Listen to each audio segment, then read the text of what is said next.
নমস্কার দাদাভাই দিদিভাইরা, আশা করি আপনারাও ভালো আছেন, আমিও ভালো আছি। বকুল কিচেনে আজকে হবে এখানে কাতলা মাছের আজকে কালিয়া করব। আমার ভিডিওটা আপনারা দেখবেন কিভাবে আমি কালিয়া করি। এর ভিতরে দিয়ে দিয়েছি আমি একটু লবণ, তারপরে দিয়েছি হলুদ, এখন দিয়ে দেবো কিছুটা সর্ষের তেল। মাছটাকে মেখে আমি 10 মিনিটের মতন আমি রেস্টে রেখে দেবো।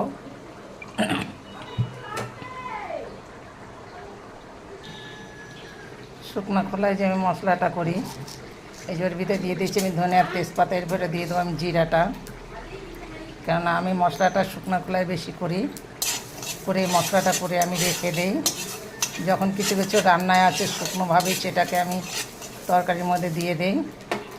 একদম আঁচটা আমার একদম লো করা আছে, কেন বেশি করা যাবে না, কেন নাহলে পুড়ে যাবে।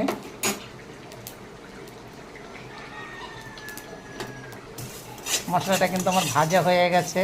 এর ভিতরে আজকে এমন কিছু একটা দেইনি, ধনে জিরা তেজপাতাই আমি দিয়েছি, আর কিছু আমি বেশি একটা মশলা দিইনি আজকে। দেখুন আমি কিন্তু আজকে এখানে পেঁয়াজ, টমেটো, রসুন, শুকনো লঙ্কা, আদা আমি হালকা একটু সিদ্ধ করে নেব। বেশি ভারী করে কিন্তু আমি সিদ্ধটা করব না। এটাকে হালকা সিদ্ধ করে সঙ্গে সঙ্গে আমি ঠান্ডা জলে এটাকে দিয়ে দেবো। আমার এটা কোনো রকম একটু গরম জলে হয়ে গেছে, এখন আমি তুলে নিয়ে ঠান্ডা জলে দিয়ে দেবো। এই ঠান্ডা জলে দিলে কী হয়, এতে কিন্তু তরকারি কালারটা খুব সুন্দর হয়।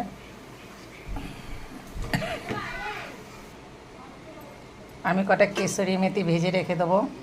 এই যে কেশরি মেথিটা কিন্তু আমি কাঁচা বেশি একটা ব্যবহার করি না, আমি হালকা একটু ভাজাটাই ব্যবহার করি বেশি। তখন ধনে যে এটা ভাজলাম তখন আমার এটা ভাজতে খেয়াল নেই। আমার তেলটা গরম হয়ে গেছে, এখন আমি মাছটা দিয়ে দেবো।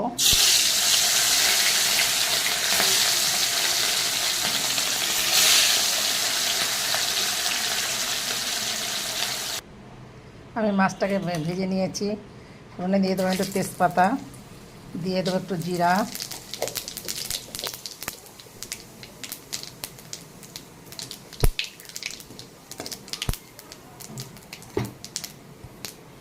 এরপরে যে আমি যেগুলো আমি সিদ্ধ দেখিয়ে দিয়েছিলাম, যে সিদ্ধ করেছি সে একসঙ্গে আমি ব্লেন্ডার করে নিয়েছি, সেই মশলাটা আমি দিয়ে দেবো।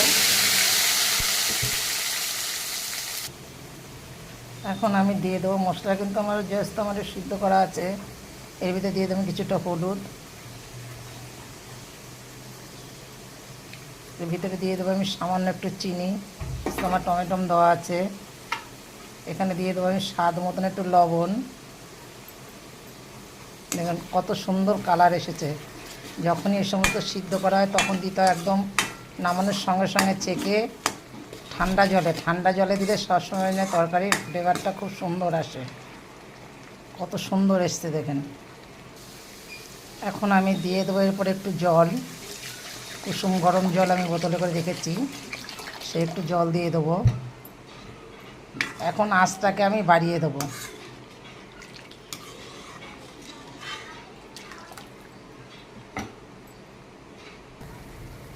আমি এখন এর ভিতরে দিয়ে দেবো রুই মাছটা। এই মাছটাকে দেখুন আমি কিন্তু খুব কড়া করে ভাজি নেই, মিডিয়াম করে ভেজেছি। এখন আমি মাছটাকে দিয়ে দিয়েছি।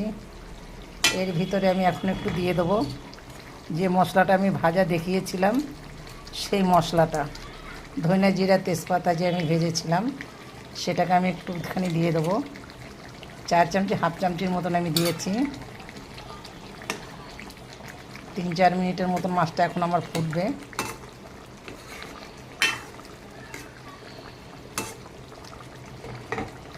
আমি কিন্তু এর ভিতরে কিন্তু কোনো লঙ্কার গুঁড়া দেইনি, কাশ্মীরি লঙ্কার গুঁড়োটা আমি কিচ্ছু দিইনি। তাতেই দেখুন তরকারির কালারটা কত সুন্দর কালার এসেছে।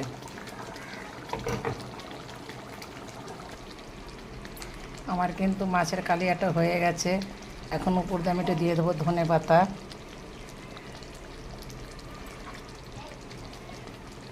এখন আমি ধনে পাতা দিয়েছি, এখন আমি নামিয়ে নেব।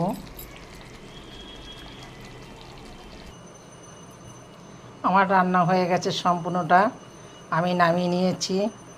এখানে আমি রান্না করেছি ফুলকপি দিয়ে আলু দিয়ে ডালনা, আর এখানে তো কাতলা মাছের কালিয়া। আজকে বেশি একটা কিছু রান্না করিনি, কারণ খাওয়ার আমরা 3 জনে।